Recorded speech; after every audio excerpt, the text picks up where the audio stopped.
Mon nom est Michel Duchesneau. Je suis professeur à la faculté de musique de l'Université de Montréal. Donc, j'ai une formation de musicologue historien.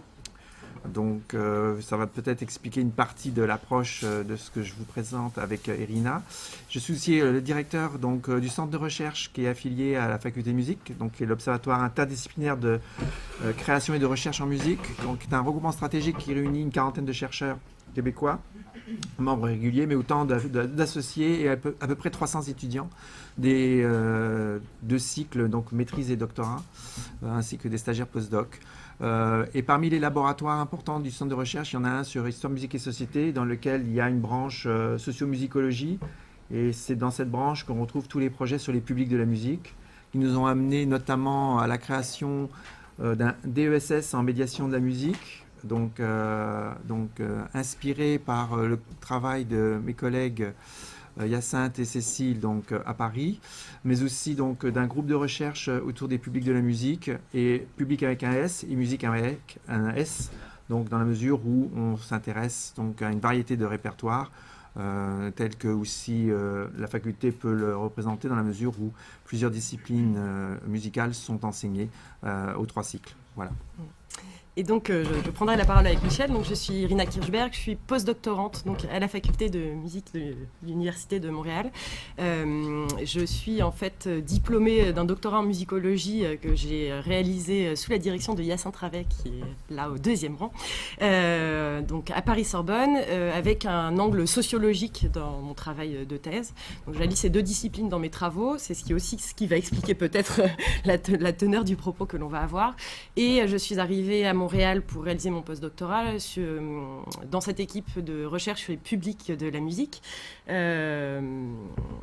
avec un projet de recherche sur les publics des concerts symphoniques de musique de jeux vidéo, un public tout à fait particulier qui défie toutes les lois qui sont toutes les normes qui existent, tous les résultats des enquêtes sur les publics des concerts symphoniques qu'on peut connaître. Et j'enseigne donc la médiation de la musique au sein du DESS. Je suis en charge du séminaire, et donc mes fabuleux étudiants sont partout dans la salle, ici, parmi vous. Donc, aujourd'hui, la communication s'intitule « Le musicologue médiateur, détour et retour disciplinaire ». L'objectif dans les prochaines 45 minutes, c'est de montrer que la volonté de dépasser les cercles restreints des connaisseurs et de s'adresser adéquatement à tous n'a pas attendu le XXe siècle pour se développer. Donc on va faire un petit retour historique sur les ambitions des premiers musicologues qui se voulaient, on va le voir, des médiateurs de la musique. Donc on va s'intéresser aux objets qu'ils ont pris pour justement faire de la médiation de la musique, donc quel type de musique ils ont eu la volonté de diffuser au plus grand nombre, leurs modalités d'intervention, qu'ont-ils développé comme outil pour faire de la médiation de la musique, ou ce qui ne s'appelait pas de la médiation de la musique, mais qui avait des ambitions de médiation de la musique, donc pour accompagner leurs actions, afin de comprendre ces détours et retours, finalement. Y a-t-il une continuité? Qu'est-ce qui se modifie depuis les années 1880? Donc on va aller vite, 45 minutes, c'est court. Donc nos objectifs, c'est d'identifier de possibles concordances entre... Oh là, oui. Entre la musicologie, le tout c'est que je m'en rende compte, c'est ça. Il y a un S, un entre. Mais il y a beaucoup de concordances peut-être, c'est ça l'explication, entre la musicologie en devenir au début du XXe et les objectifs de la médiation de la musique, comprendre ce qui est conservé, et puis comprendre le double mouvement qui a fait de la musicologie une science indépendante et théorique, et de la médiation qui serait, on va le voir, une approche plus sensible et indépendante de la musicologie, ou en tout cas on va voir quels liens se sont créés. Donc ce que la médiation oblige à repenser, ou comment la médiation engage les musicologues dans leur pratique, donc changer de registre de discours par exemple, ou peut-être, on va le voir, ce que la musicologie, ou les prémices de la musicologie pourraient apprendre aux médiateurs d'aujourd'hui. Alors on va commencer par un bonhomme que certains d'entre vous connaissez peut-être bien, qui est Guido Adler, qui est un musicologue allemand qui a été très important dans la mesure où il a contribué largement à la structuration de la musicologie, la Musikwissenschaft telle qu'on la connaît aujourd'hui, avec un célèbre tableau qui est paru dans une revue à l'époque, et qui n'a peut-être pas fait grand écho dans le milieu francophone dans un premier temps, mais qui a fait un grand écho dans le milieu germanique et aussi anglo-saxon, donc assez rapidement, et qui a servi, je dirais, de base à la structuration de la musicologie jusqu'à aujourd'hui. Donc dans nos universités, c'est conçu comme ça.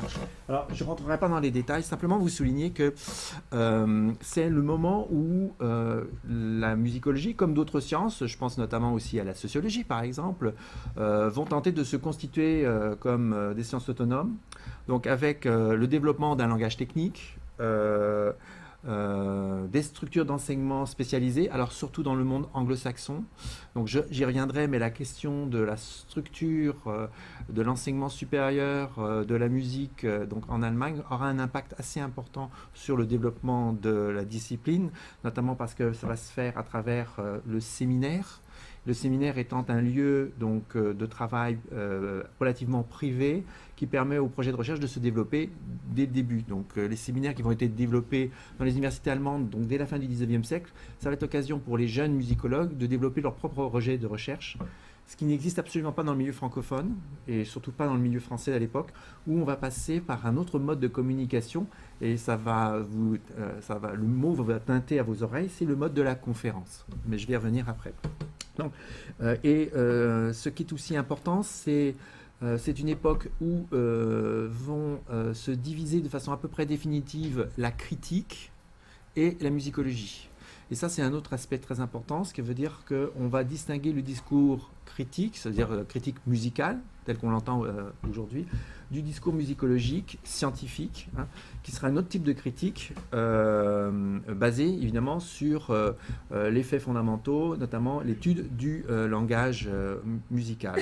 Ça nous amène aussi vers la construction d'un public spécialisé, autant chez les chercheurs que chez certains mélomanes. Donc ce serait la borne de départ dans les années 1880 et on clôturait notre corpus. Voilà, avec 1940 mais un peu plus loin. Donc en fait, pour la bonne et simple raison qu'il va falloir attendre donc quand même plus de 50 ans pour que par exemple en France, la musicologie soit organisée de façon institutionnelle, de façon très efficace, même s'il y a eu des tentatives, il y a eu des chaires de musicologie de façon sporadique, donc au début du siècle, du XXe siècle. Donc c'est après la Seconde Guerre mondiale que le discours sur la musique et par conséquent une musicologie scientifique va véritablement se développer, abandonner les sphères de la littérature. Donc ça c'est une autre idée qu'il faut que vous conserviez. Ça veut dire que le rapport entre le discours scientifique et le discours littéraire sur la musique est quelque chose d'un petit peu problématique en France, dans la première moitié notamment, puis en fait un peu après aussi, mais ça je ferme la parenthèse, il y a de moins en moins de témoins vivants, donc c'est plus facile d'en parler.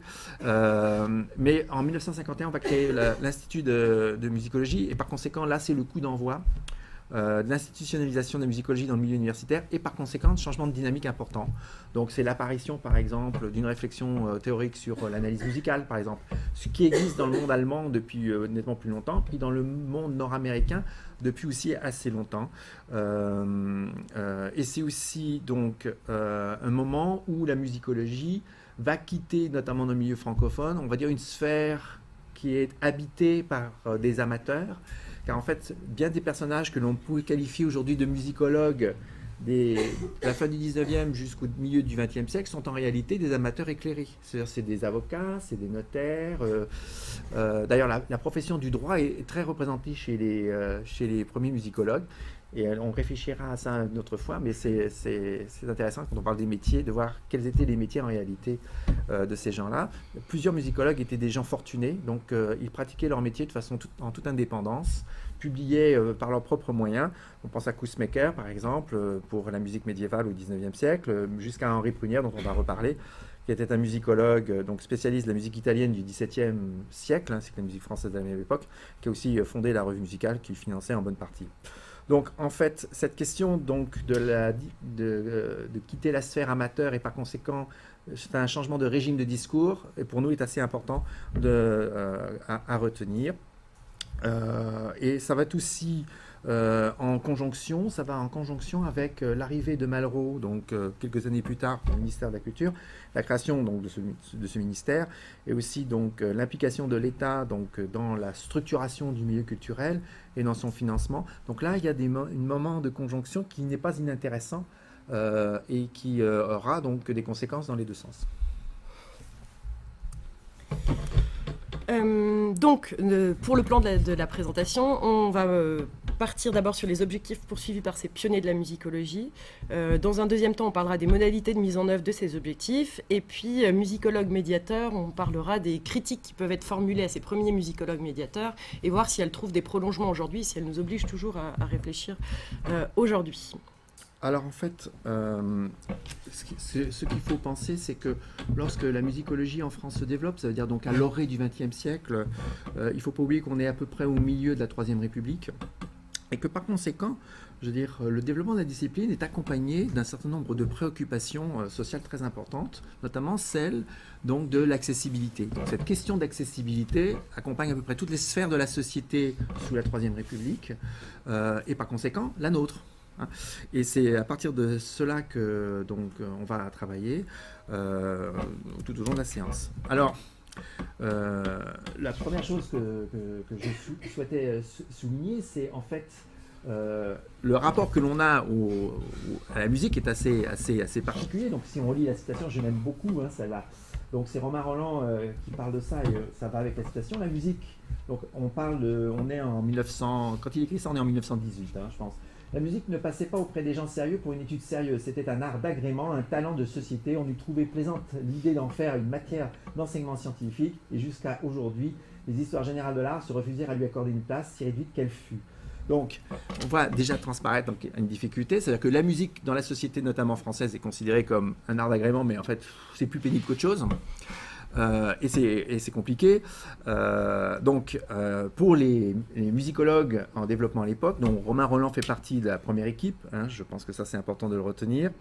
Il s'agit, de faire reconnaître la musicologie naissante donc, comme une science à part entière, d'abord et avant tout auprès des principaux intéressés, ce qui a l'air de rien, mais c'est quand même pas, c'est singulier. D'ailleurs, au sein des sciences humaines et tout particulièrement de l'histoire. Donc là, il y a une question disciplinaire importante. C'est en même temps l'apparition de la sociologie. Et là, donc, on va voir que pendant un certain temps, il y a une friction entre histoire et sociologie pour la musique. C'est-à-dire quelle est la voie que va prendre, on va dire, la musicologie. On voit à travers un certain nombre de personnages, que ce soit des Lionel d'Auriac ou des Combarieux, que là, il y a des hésitations et surtout des ratés. Bon, mais ce n'est pas le sujet de cette histoire-là. Et le deuxième aspect, qui est très important, c'est-à-dire que le combat mené pour faire reconnaître la musique comme discipline scientifique, ça veut dire dans quelle mesure l'étude de la musique peut s'inscrire dans un domaine universitaire, par exemple, s'accompagne inévitablement donc de cette reconnaissance de la discipline en tant que telle, mais aussi de tout ce qui l'accompagne, donc de tout le discours sur la musique auprès du public, et celui-là très large. Donc là, en fait, il y a une double lutte, hein, qui est celle de faire reconnaître la discipline au sein du milieu scientifique et en même temps auprès du public. Et donc les similitudes sont assez frappantes avec le projet de la médiation aujourd'hui. Si on cite par exemple Nathalie Casemajor qui réfléchit sur ce qu'est la médiation culturelle, elle dit l'objectif des stratégies d'action culturelle sont centrées sur les situations d'échange et de rencontre entre les citoyens et les milieux culturels et artistiques. Bon, tout le monde est d'accord avec cette idée-là, donc on sent poindre ça dans ces premières préoccupations des musicologues.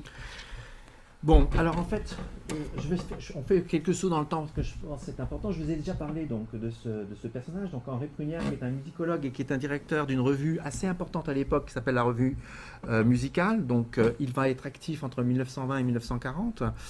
Donc, et dans sa revue, en fait, il va être interrogé sur les objectifs de sa revue, qui est une revue qui, au fond, répond à ce double objectif. Ça veut dire celui de faire de la musicologie, hein, une discipline reconnue auprès des pairs, donc qui a ses propres méthodes, d'abord et avant tout ses propres objets, mais aussi ses propres méthodes, et d'autre part faire en sorte que le travail qui est réalisé dans ce cadre nouveau donc, puisse donc révéler auprès des publics ce qu'est en fond la musique. Il nous dit, donc, à travers la revue musicale, il s'agit de tenter les plus grands efforts pour dissiper l'ignorance du public et ses préventions absurdes, de lui faire aimer à la fois l'art du passé qu'il ne soupçonne pas et l'art du présent qu'il abomine a priori. Voilà. Donc rien de neuf sous le soleil, n'est-ce pas? Voilà. Donc, et je pense que au fond, c'est l'historien en moi qui parle. Je veux dire, on a tendance parfois à considérer la situation qui nous préoccupe dans l'instant comme étant, je dirais, souvent nouvelle ou liée à une situation, à un contexte contemporain. Dans les faits, c'est plus compliqué que ça. Ça veut dire que oui, il y a une part de contemporanéité dans une situation, mais il y a aussi une part d'histoire. Donc là, il s'agit, donc, pour le projet de première, et ça c'est intéressant, c'est de ne pas se limiter aux canons classiques, parce qu'à l'époque, les canons classiques, ils existent déjà. Hein, je veux dire, on va jouer Beethoven à tire-larigot, et alors que d'autres œuvres, Brahms c'est à peine connu en France à ce moment-là, on va s'intéresser à certains créateurs contemporains de l'époque et pas à d'autres. Donc il y a donc là un enjeu, l'autre enjeu aussi, ce qui va être extrêmement intéressant, c'est d'ouvrir la connaissance, autant du milieu scientifique que du grand public, aux autres musiques. Donc quand on regarde attentivement le contenu de la revue musicale, il est quand même extraordinaire de voir que l'on va s'intéresser aux musiques des autres de manière donc à la fois ethnomusicologique, on pourrait dire, et en même temps dans une langue suffisamment accessible pour permettre à un mélomane, donc plus ou moins curieux, de s'y intéresser. Donc on va découvrir des articles sur la musique du Siam, je veux dire les musiques berbères, les musiques folkloriques russes, on va s'intéresser aux musiques d'Afrique du Nord, à travers, donc, et aussi à tous les folklores européens. Hein, donc, passant de la Hongrie jusqu'au folklore même breton. Donc, dans ce cas présent, on est face à un projet, donc la revue musicale est peut-être assez symbolique du projet républicain, d'éducation, hein, à travers, donc c'est un peu positiviste hein, comme histoire, mais il faut le prendre pour ce que c'est, par l'acquisition des connaissances. Donc, le principe de base, c'est offrir des outils qui permettent aux gens d'acquérir des connaissances et après ça, ils vont être en mesure de faire des choix. Donc, à ce niveau-là, c'est un projet qui me semble toujours très contemporain. Le titre d'un ouvrage de 1830, oui. Publié par François-Joseph Fétis, c'est à ce titre tout à fait explicite, c'est « La musique mise à la portée de tout le monde ». De tout le monde, c'est écrit en gros. Et il va même très loin dans son introduction, qui est un condensé des questions qu'on peut se poser en tant que médiateur aujourd'hui. C'est vraiment un beau texte. Et il déclare de façon visionnaire « Nul n'a la science infuse, il n'est point de connaissance si simple qu'on ne soit forcé d'acquérir par sa propre expérience ou par l'éducation. » Et même un peu plus loin, il fait presque un plagiat par anticipation de Bourdieu, parce qu'il dit « Notre oreille est inhabile à saisir les combinaisons de l'harmonie si l'exercice ne les y a disposées. » Et le terme est employé de façon explicite. Donc on voit qu'il y a une conscience du fait que ce n'est pas la nature qui nous fait aimer les œuvres, qu'il y a un travail à réaliser. Non, pardon.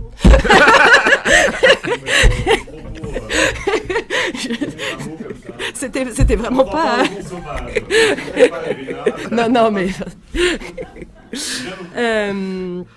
Voilà, donc c'est sur ces compétences à développer, vraiment, enfin, c'était pas du tout... Voilà, il faut faire du lien, donc c'est vraiment, il y a des compétences à développer et c'est sur ça que vont tabler les principaux acteurs du milieu. Et donc, développer ces compétences auprès du public, mais aussi auprès d'autres acteurs du milieu qui vont servir d'intermédiaire à ce projet. Et c'est ce que Michel va vous évoquer tout de suite. Bon, alors en fait, je reprends, donc ça c'est un petit morceau d'un texte, discours d'ouverture. Donc, alors Louis-Albert Bourgault du Coudray. Est-ce que quelqu'un sait qui est Albert Bourgault du Coudray parmi les Français? Non. Allez, essayez. Et les Québécois, est-ce que par hasard, j'en ai rien? Non. Aïe, aïe, aïe. Bourgault du Coudray, en fait, est alors, c'est pas le tout premier professeur, mais c'est, on va dire, le troisième ou quatrième dans la lignée. Donc, professeur d'histoire au Conservatoire à Paris. Mais c'est aussi un personnage intéressant dans la mesure où ses principaux travaux ne concernaient pas forcément tant la musique classique, ce qu'on dirait savante aujourd'hui, mais le folklore.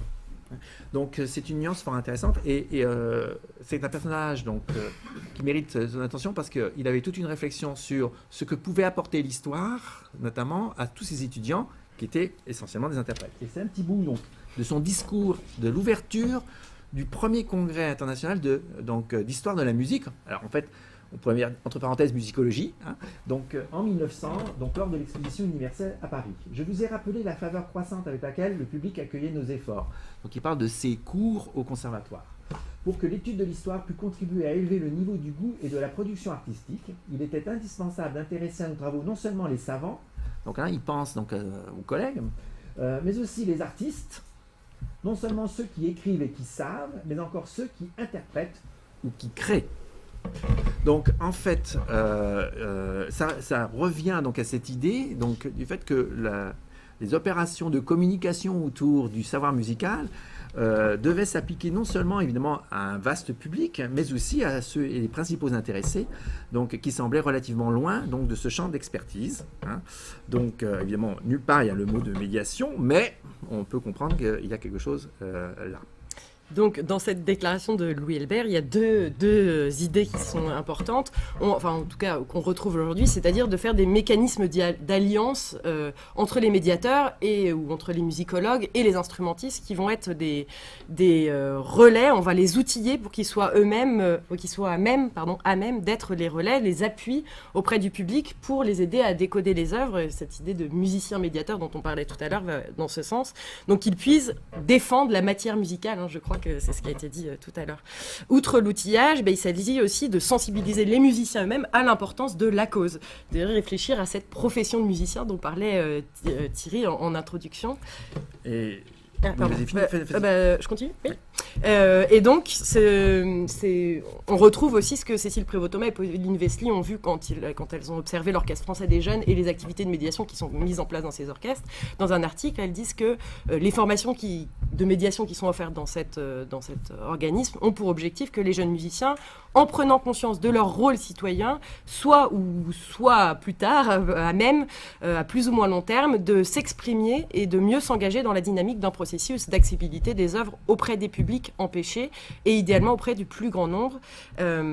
C'est une idée donc il s'agit de conférer aux musiciens des compétences qui en feront des animateurs au sens noble du terme, comme l'a dit Thierry tout à l'heure, c'est-à-dire ajouter un supplément d'âme à ce qui est produit. Donc la musicologie doit se faire des alliés pour la diffusion de la création, que les interprètes soient des interfaces entre les créateurs et les publics, des agents de décodage des œuvres et d'éducation esthétique. Et c'est Jean-Marie Lafortune qui écrit ça en 2018. Donc on a un petit peu de... Voilà, on embrasse une large... Parce qu'en fait, ce qui se passe, c'est... Là, je fais une petite aparté. Oui, je vois. C'est important. Ça veut dire que, à l'époque...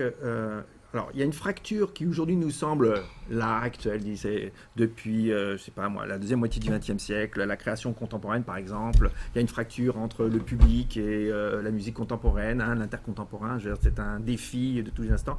Mais les études sur les publics de l'intercontemporain nous mènent à se dire que c'est un public de spécialistes en grande partie. Cette problématique de fracture entre public et musique, elle existe dès l'époque. Quand vous regardez les comptes rendus des concerts ou les lettres, les correspondances des musiciens, vous enlevez la date, vous enlevez le nom des gens, puis vous remplacez, vous remplacez Ravel par Boulez, et le discours pourrait être quasiment le même.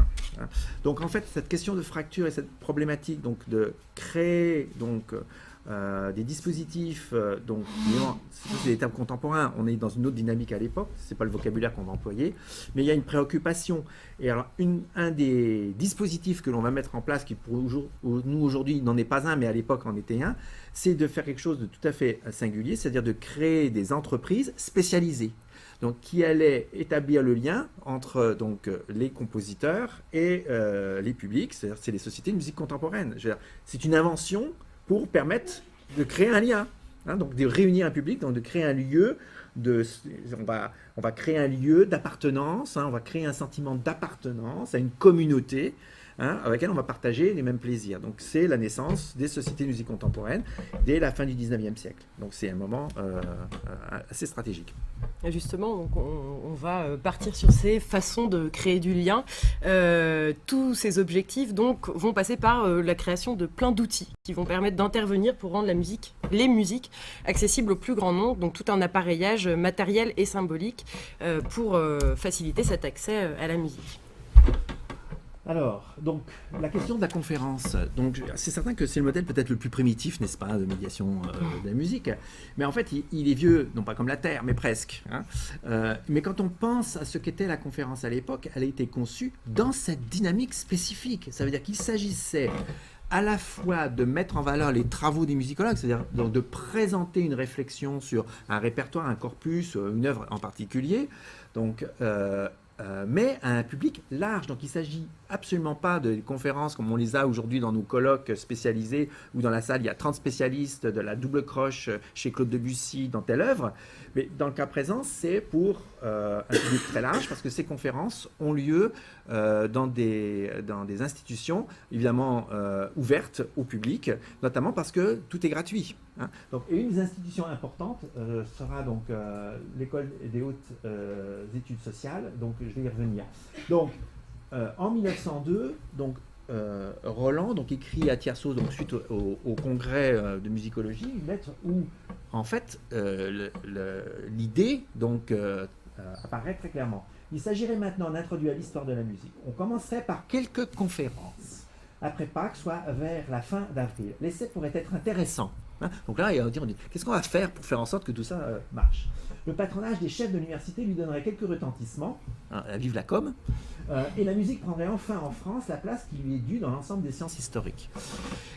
Ce qui est intéressant de voir, c'est ça va débouler, hein, comme on dirait nous au Québec, je ne sais pas si on dit en France aussi la même chose, ça veut dire qu'on va voir apparaître évidemment de véritables séries de conférences musicologiques, hein, ou d'histoire de la musique, mais destinées à un large public pour leur permettre d'apprécier, donc, et c'est les termes qui sont à utiliser à l'époque, donc les œuvres qui sont présentées, et les formats seront donc assez variés, mais souvent basés sur le concert commenté, c'est-à-dire que la conférence en réalité est accompagnée d'exemples musicaux live. Hein. Donc évidemment, il n'y a pas encore l'ordinateur à ce moment-là. On va en reparler, je crois, après.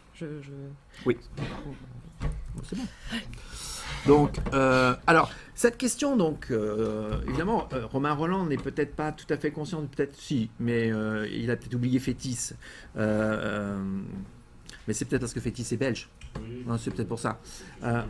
Oui, c'est ça. Mais en fait, Fétis aura conçu lui-même donc des projets de conférences commentées, et l'objectif est de faire connaître déjà donc dès le milieu donc du 19e siècle du répertoire. Alors évidemment à l'époque, les enjeux sont ceux de la découverte de la musique ancienne. Mais en même temps, pour quelqu'un comme Fétis, et ça c'est j'introduis donc évidemment donc le diable dans la chose, c'est qu'il y a aussi des enjeux commerciaux. Parce qu'à travers ces conférences, c'est de faire apprécier de nouvelles œuvres, et comme par hasard, donc l'organisation est aussi l'éditeur de la musique que l'on va présenter, n'est-ce pas, au public. Donc il s'agit à la fois de faire vendre des partitions musicales et de faire assister le public au concert payant. Voilà, donc inévitablement cet enjeu donc du billet ou de la partition achetée, parce qu'à l'époque l'édition musicale évidemment c'est un enjeu économique très important, parce qu'il y a de l'argent qui va se faire jusqu'à la guerre, on va dire jusqu'à la Seconde Guerre mondiale. Donc cet enjeu-là croise celui, n'est-ce pas, donc très noble, du développement de la connaissance et du savoir musical. Ouais. Oui, non, c'est bon. Okay. Alors, dans d'autres... alors ça, on a parlé de la France, mais là, c'est un simple exemple sur lequel je n'irai pas très loin, mais on voit aussi, donc, dans Musical Time, donc, qui est une revue donc, anglaise, donc, qui va suivre aussi ce modèle, où on va donc proposer donc, du répertoire, mais aussi des activités donc, musicales de découverte pour monsieur et madame tout le monde, donc à travers le chant notamment de ses œuvres, mais on va aussi en faire la promotion de manière commerciale. Hein. Donc les enjeux se mélangent, et il est parfois difficile de distinguer entre une activité qu'on pourrait nous considérer de médiation culturelle en tant que telle et une opération marketing. Hein. Donc c'est celle donc, de trouver le moyen de placer son produit. Hein. Et cette problématique-là existe de façon historique, de façon très très claire. Oui, ça m'amène à simplement souligner que donc, dans les grands outils, on va dire, de médiation de la musique, la presse musicale va occuper donc à la fin du 19e siècle une place considérable avant que n'arrive la radio par exemple. Donc entre la fin, la fin du 19e et la moitié du 20e siècle, donc grosso modo pendant la Troisième République, la presse musicale sera un lieu d'information mais aussi de développement de la connaissance privilégié. Et il y aura différents modèles qui vont se développer et encore une fois, les enjeux seront mélangés dans bien des cas parce que certaines de ces revues seront en fait financées par des maisons d'édition. Donc, à travers ce qui pourrait nous sembler, je dirais un texte qui va permettre à l'amateur musicien de découvrir un répertoire ou une œuvre ou un compositeur, il suffit de tourner les pages et de voir qu'à la fin de la publicité, c'est lié à ce compositeur qui est nouvellement édité par Eugèle, Durand, Chig, etc. Donc, ces enjeux-là existent donc à ce moment-là. Ça n'empêche cependant pas l'effet positif, c'est-à-dire celui du développement effectivement de la connaissance. C'est-à-dire qu'on voit à l'époque le développement du monde du concert à une vitesse phénoménale. La pratique musicale est aussi en développement à ce moment-là pour d'autres raisons, notamment économiques. Donc la question du mélange des enjeux est très très présente à ce moment-là. Outre la presse... Ah non, pardon. Ah oui, c'était la presse, oui. Oui, en fait, donc il y a un cas fort intéressant qui est celui de la revue musicale. Donc, qui va connaître donc deux grandes périodes. Donc, avant la guerre de 14, créée au lendemain de cette exposition universelle de 1900, c'est une revue qui va répondre aux objectifs que des gens comme Romain Rolland et Combarieu vont se fixer, c'est-à-dire celui d'avoir un organe qui va permettre à la science musicologique de s'exprimer, mais aussi de permettre au plus large public possible d'avoir accès à cette information. Donc au fond, pour eux, c'est de permettre aux gens de découvrir la musique, donc autant un répertoire ancien que moderne. Et cette revue sera celle de Prunière au lendemain de la Seconde Guerre mondiale. Je vous passe tous les méandres entre les deux. Donc, ce qui est intéressant de voir dans cette revue, c'est qu'on va tenter un certain nombre d'expériences, donc dans ces revues-là, mais aussi dans d'autres revues, des expériences que l'on pourrait associer à une opération de médiation. Ça veut dire de faire découvrir aux gens les œuvres par le langage musical. On va voir apparaître dans ces revues des articles d'analyse musicale pour, je dirais, non pas le musicologue spécialisé ou patenté, mais pour le mélomane qui souhaiterait découvrir un certain nombre de principes de base sur lesquels fonctionnent les œuvres. Donc on aura des articles qui vont discuter, je ne sais pas moi, l'accord de septième majeur, et puis dans d'autres cas, ça veut dire ça sera sur les questions des notes de passage, si on est en musique ancienne, et ainsi de suite. Donc, ce qui est d'autant plus intéressant pour nous, c'est que on voit apparaître dans ces revues des réponses. Ça veut dire que l'opération fonctionne. Ça veut dire que les gens lisent, réagissent, posent des questions. Donc on voit des articles où ils vont présenter un élément, par exemple sur l'analyse harmonique, et on va voir un lecteur qui répondra à l'article, dit oui mais à tel endroit, pour telle raison, ça ne pourrait pas être autre chose. Donc, évidemment, on a affaire quand même à des gens qui ont des connaissances musicales, mais on est malgré tout dans une dynamique d'appropriation du monde musical certain. La lecture des œuvres, ça va devenir un enjeu important, et le développement du goût musical passera par des outils qui vont devenir importants, qui pour nous aujourd'hui semblent tout à fait ordinaires, au bord d'être inintéressants, mais qui sont pourtant à l'époque très importants. C'est la fameuse note de programme. Je veux dire, il y a une revue qui s'appelle Le Guide du concert, qui a commencé à publier en 1910 jusque dans les années 60 ou 70, je pense que c'est très long. Et en tout cas, dans la période que je connais bien, c'est-à-dire jusqu'à la Seconde Guerre mondiale, toutes les semaines, le guide musical publie des notes, donc des guides d'écoute préparatoires pour les œuvres qui vont être présentées dans les principales organisations musicales de la capitale, mais aussi en province. Donc, vous allez avoir des analyses de mouvements complets, de symphonies, de concertos, de sonates, je veux dire, destinées à la préparation au concert. Voilà. Et il y a quand même 2000 numéros de chaque revue qui sont tirés, donc il y a quand même une audience assez large. Dans les différentes façons aussi de faire la vulgarisation de cette musique, c'est tous les ouvrages qui sont publiés entre 1930 et 1939, par exemple. Il y a 224 ouvrages de vulgarisation qui sont publiés en Angleterre, donc c'est assez considérable. Là, on a mis une série d'exemples donc, que vous pouvez voir, et parfois des articles, des ouvrages qui ont des titres un peu aguichants pour susciter l'intérêt du public. Donc Lully, Jean-Baptiste Lully, La vie illustre et libertine, ce qui est censé attirer... c'est une méchante opération de communication. Il en a vendu beaucoup de copies. Hein. Dans les ouvrages de vulgarisation, bien, il y a aussi toutes les publications de type encyclopédique qui fleurissent à cette époque-là. Donc là, on a mis le dictionnaire encyclopédique de Lavignac ou une première édition de l'encyclopédie Grove. C'est les visées universalistes de l'encyclopédie qui refont surface, c'est-à-dire c'est l'idée de faire un répertoire raisonné des connaissances à l'époque musicologiques. On est obsédé par les catalogues raisonnés. Oui, on aime ça. Et puis, on retrouve donc cette idée d'émancipation de chacun par la connaissance qui est très forte dans ces ouvrages-là. Je vais un petit peu vite pour qu'on ait temps de tout dire. On en a parlé, donc voilà, on conseille à commenter. Donc c'est fétis, mais aussi donc on va retrouver ces opérations systématiquement, donc à travers évidemment les outils de médiation comme la revue musicale. Donc la revue va organiser une série de concerts qui viendra illustrer le contenu de la revue, hein, et vice versa. Et à la fois, c'est la création d'un réseau de musiciens internationaux, mais c'est aussi donc une façon de mettre en relation l'activité musicale sur scène et donc un savoir plus livresque, donc dans une même dynamique. Alors, la Haute École des études sociales, l'école des hautes études sociales, je mélange toujours ça, ainsi que la Société internationale de musique, donc vont développer donc tout au long de la première moitié du...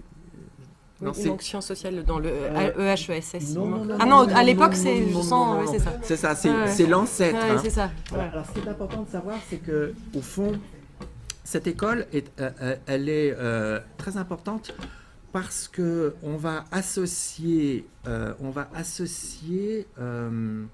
le développement donc, des connaissances a aussi des pratiques, notamment celle du journalisme.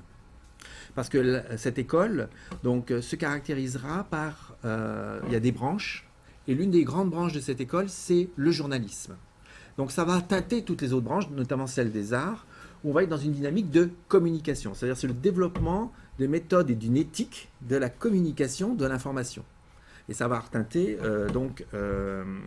les activités dans les autres branches. Donc il y a éthique, philosophie, il y a art, il y en a une quatrième qui me reviendra, je pense, c'est économie.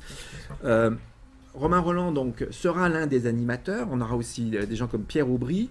Mais ce qui va être intéressant de voir, c'est le fait que dans ces conférences, on va aborder toutes sortes de thématiques. Hein.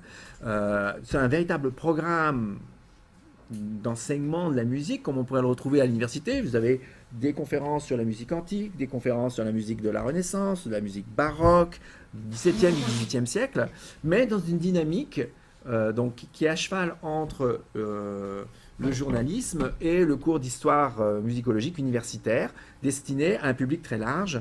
J'ai pas trouvé de photos, donc j'ai cherché des expériments, j'ai même été voir avec les gens de l'association Romain Rolland, mais il n'y a pas de photo où on voit Romain Rolland offrir ses conférences, mais c'est un peu le mode de fonctionnement donc, de l'enseignement à l'époque. Je veux dire, le maître est assis et les étudiants donc, discutent autour du piano soit d'une interprétation, soit d'une œuvre. Donc on est dans cette dynamique d'échange ouverte. Et ça déborde les différents répertoires dont vous avez parlé, parce que ça va aussi, on va aussi parler de la musique contemporaine, la musique exotique, les musiques populaires, donc et aussi d'un certain nombre d'aspects techniques. C'est-à-dire que donc on voit une ouverture des sujets donc très très grande.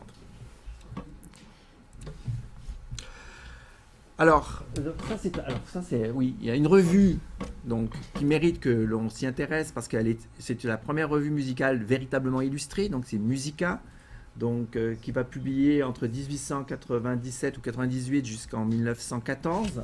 Et dans cette revue, donc, vous avez une publicité en fait, une annonce des activités à l'école des hautes études, donc où on voit donc évidemment comment ça se passe. Donc là, c'est un chœur amateur, donc c'est les auditeurs qui sont volontaires et qui vont servir à illustrer la conférence de soit Romain Roland ou Pierre Aubry, donc ils sont tous, ou même Vincent Nindy. Enfin, il y a tout un panel, comme on dirait, de conférenciers. Et ces conférences sont illustrées par un certain nombre de bénévoles qui vont participer à cette activité-là. Et alors, ce qui est intéressant de voir, c'est le commentaire à la fin donc, de Musica. Comme on le voit, le programme de cette année résume en son éclectisme sans vulgarité toute l'histoire musicale. Il faut souhaiter que la vogue de ces cours, qui est déjà grande, s'accroisse encore. Ce sera un bien véritable pour le goût musical français, qui a besoin encore d'être à la fois très châtié et très élargi. Voilà, donc ça fait sourire, mais voilà. Alors, une version extended version, qui est très importante parce qu'elle va marquer la société occidentale au XXe siècle, c'est avec l'apparition de la radio. C'est-à-dire que ces conférences illustrées live, qui nous semble pour nous le summum, n'est-ce pas, donc de l'activité où on a l'impression de partager, en fait, va devenir tout à coup obsolète au moment où la radio va apparaître. Donc, à la fin des années 20, je veux dire, même si la radio est en fonction des débuts des années 20, c'est surtout à la fin des années 20 et des années 30, où là, les postes, notamment d'État, vont développer de véritables programmations de conférences radiophoniques sur toutes sortes de sujets. Et évidemment, la musique sera un sujet privilégié, notamment parce qu'on pourra présenter les exemples musicaux à travers le disque.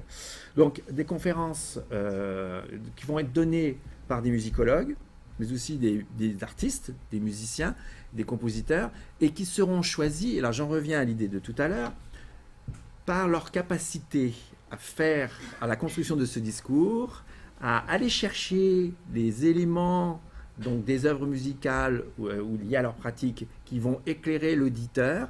Donc en fait, on voit apparaître certains musicologues, comme certains compositeurs, systématiquement dans les différents postes de radio, Radio Liberté, Radio Cité, Radio Tour Eiffel, Radio Coloniale. Donc, c'est pratiquement toujours les mêmes, pour la bonne et simple raison qu'ils ont développé une technique donc de présentation de la musique qui semble efficace parce qu'on le sait à travers le commentaire des auditeurs. Donc, ces radios à l'époque possédaient des revues, où il y avait le courrier de l'auditeur, et donc ça nous permet d'avoir une meilleure idée de comment ça se passait à l'époque. Donc, si toutes ces actions sont déployées sur divers supports, elles connaissent un grand succès, il y a quand même des critiques, des contemporains qui critiquent le contenu de ces revues, des émissions de radio, et qui témoignent déjà de la réflexivité dont font preuve ces musicologues sur leur pratique.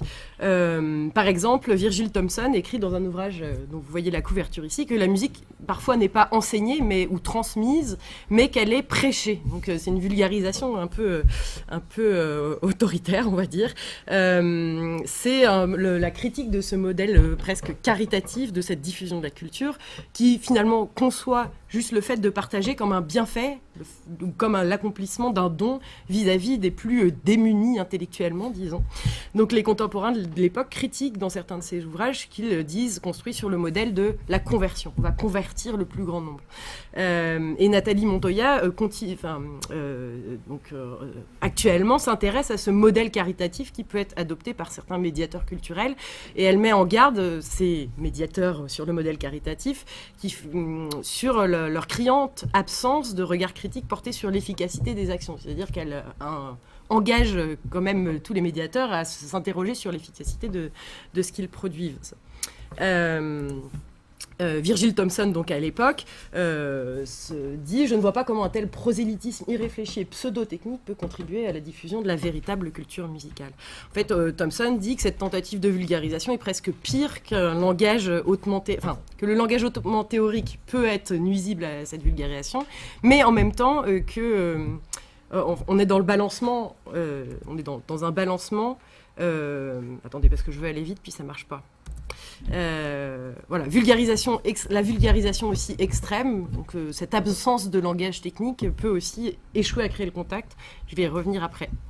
Donc, Virgil Thompson déclare à propos de certaines de ses actions que le public est savamment ramolli par la propagande de vulgarisation musicale. Et là, on a un exemple vraiment très amusant, qui est le travail de Sigmund Spaeth, qui est le détective, qu'on a nommé le détective des mélodies à l'époque, qui écrit un ouvrage qui est les plus grandes symphonies, comment les reconnaître et comment s'en rappeler.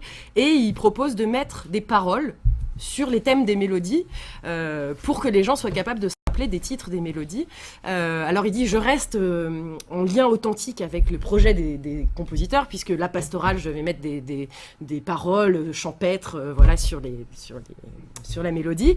Mais on a des exemples assez amusants, parce que la 40e symphonie de Mozart, par exemple, se retrouve avec ce texte que je ne vais pas lire en anglais, mais voilà, vous pouvez vous mettre les paroles sur la symphonie. Je proposais de faire une chorale, mais je suis pas sûre que tout le monde soit prêt, voilà. Donc, ça nous interroge quand même sur l'idée, c'est formidable, voilà. Mais sur cette idée qui est de s'amuser, de divertir finalement. Est-ce qu'on sert vraiment le propos musical en créant juste un point de contact avec l'œuvre, sans créer de vrais points d'entrée finalement. La musique devient un support.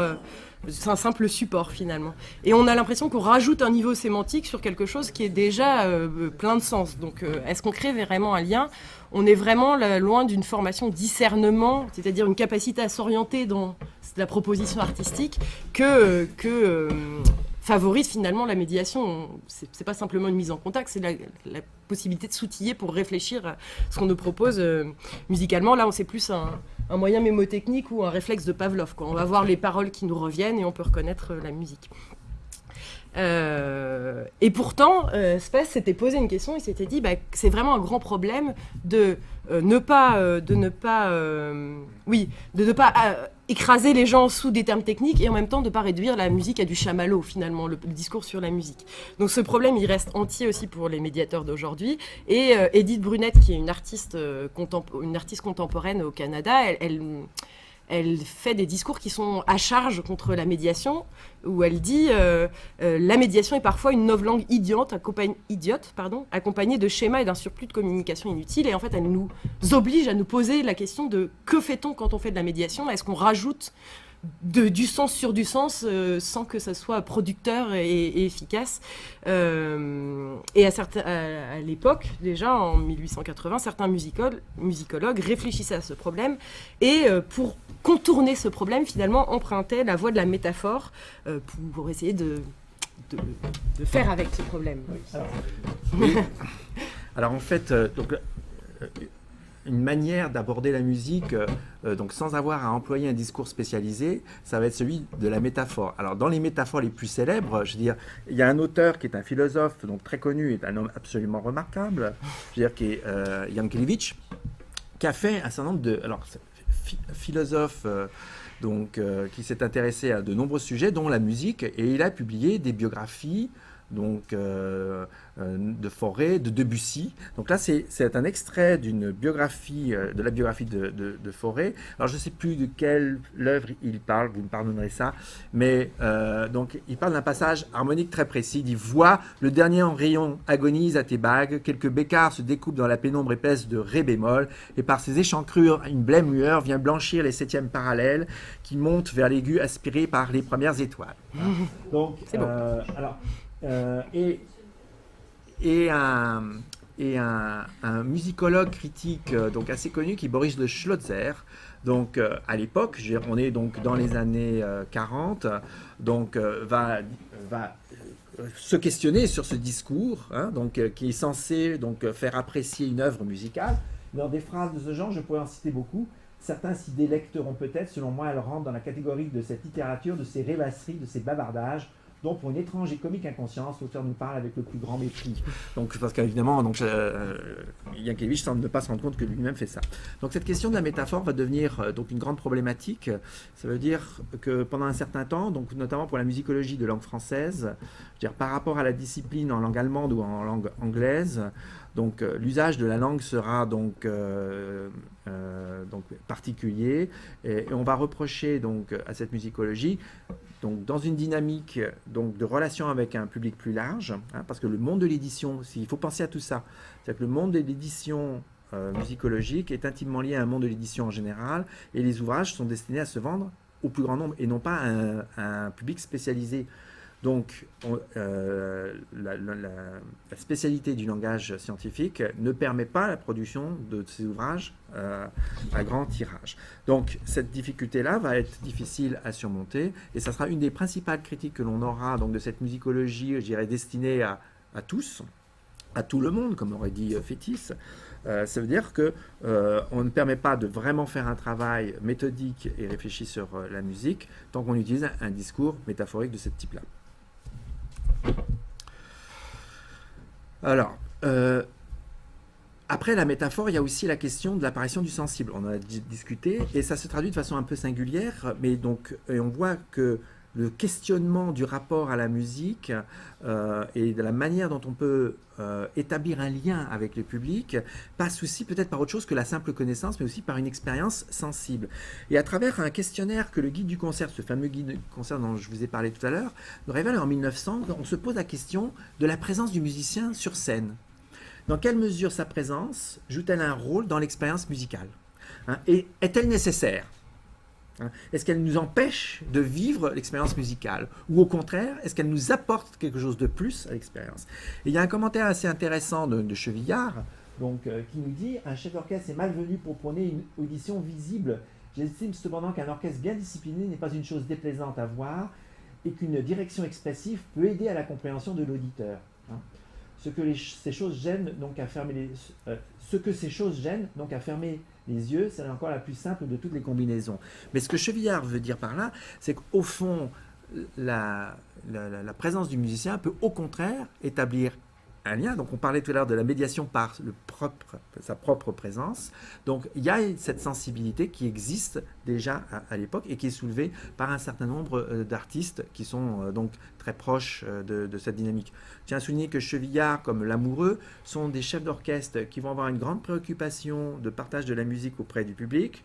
Si vous pensez aux concerts de cirque d'hiver qui sont destinés à des publics beaucoup plus larges, notamment parce que les billets sont à des coûts réduits et c'est une programmation qui est adaptée, entre guillemets, donc à ces publics. On va être obligé de s'arrêter, Michel. C'est vrai? Oui, on me fait des signes depuis un moment en face.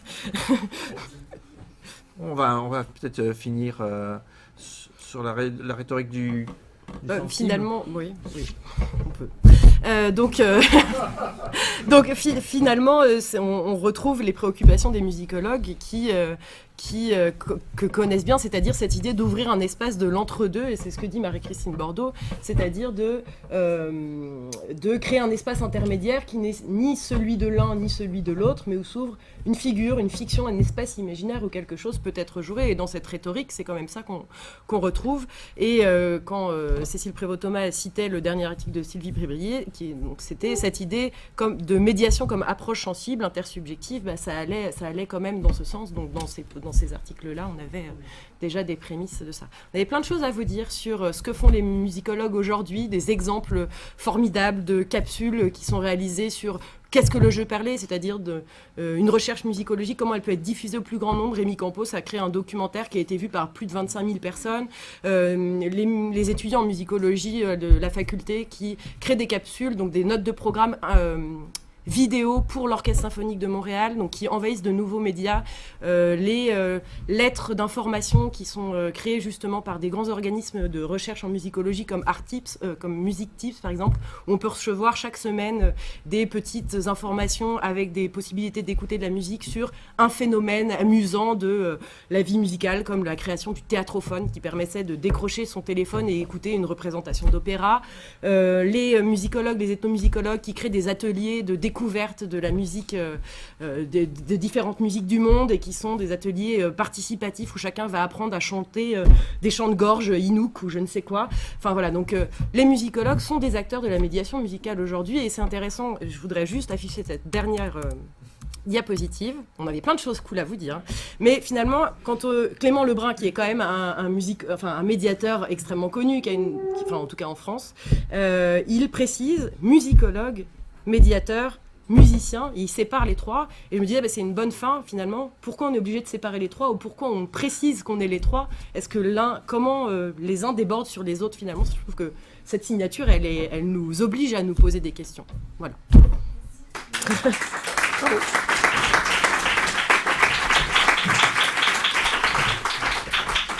Oui. Puisqu'il a manqué quelques éléments dont Oui. vous avez parlé très succinctement, est-ce qu'il serait possible de les recevoir, les liens Eh bien, nous allons écrire un article à ce propos. Non, non. Oui, on peut vous donner. Si vous venez me voir, je vous donne les liens sans problème. Oui, vraiment. Parce que, petit point. Juste, on fait une grande enquête sur les dispositifs numériques de médiation. Donc, on va créer un répertoire qui va regrouper tout ça, qui sera certainement accessible dans pas trop longtemps. Donc, ça sera un lieu de rencontre. Merci.